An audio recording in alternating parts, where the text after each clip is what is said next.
I want to say, first of all, thank you both for being here, and I appreciate it. So let's start with this election process. We just heard from John Solomon that the FBI indeed is being diligent, is involved, and we all hope he is exactly right. Your thoughts first about the knowledge now that the Justice Department is involved in this review of the election. Well, I'm delighted to hear that. I think there are any number of things they need to investigate, including the likelihood that 3% of the vote total was changed in the pre-election voting ballots that were collected digitally by using the Hammer program and a software program called Scorecard. That would have amounted to a massive change in the vote that would have gone across the country and explains a lot of what we're seeing. In addition, they ran an algorithm to calculate votes they might need to come up with for Mr. Biden in specific areas. I think that explains what happened in Michigan, where the computer glitch resulted in a change of votes of about 5,500 in favor of President Trump, just in one of 47 districts. All those districts need to be checked for that same, quote, software glitch, end quote, that would change the result in Michigan dramatically. The same thing is happening in other states. We've had hundreds of thousands of ballots mysteriously appear solely for Mr. Biden, which is statistically impossible as a matter of mathematics.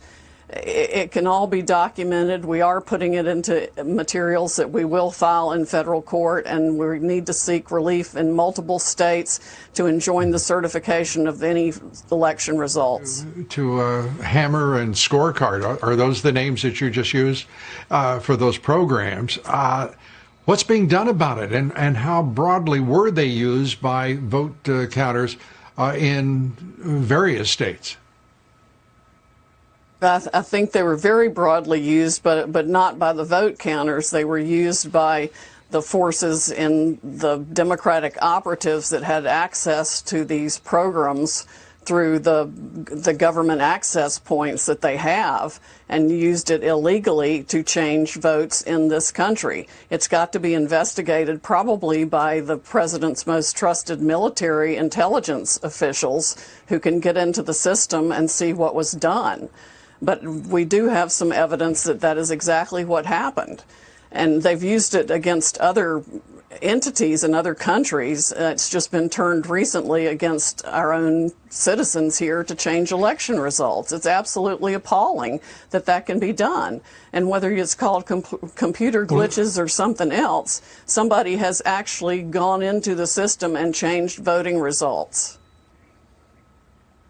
That's called intervention in our elections, irrespective of, I guess if they were Russia or China, we'd refer to them as meddling. But it's intervention, and it's also crooked as hell, rigging this election no matter the jurisdiction, whether it's Michigan, Georgia, wherever it might be. What can we do about it? Because the Department of Justice, I mean, if there's evidence of that program, why not just turn it over to the Justice Department and say, and go to the courts and say, this has got to stop now. Here is the way in which it was done. Well, we've been trying to get their attention, and we're going to try even harder, and we'll have to put it in a federal lawsuit, apparently, and get as much of it out as we possibly can. We have some excellent witnesses on the issue.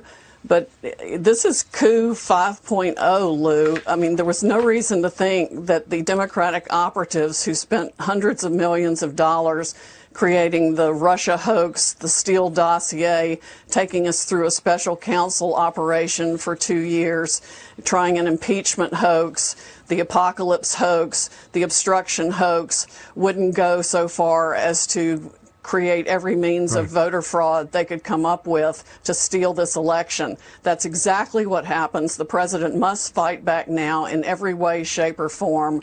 We cannot let this republic be stolen by the Democrats.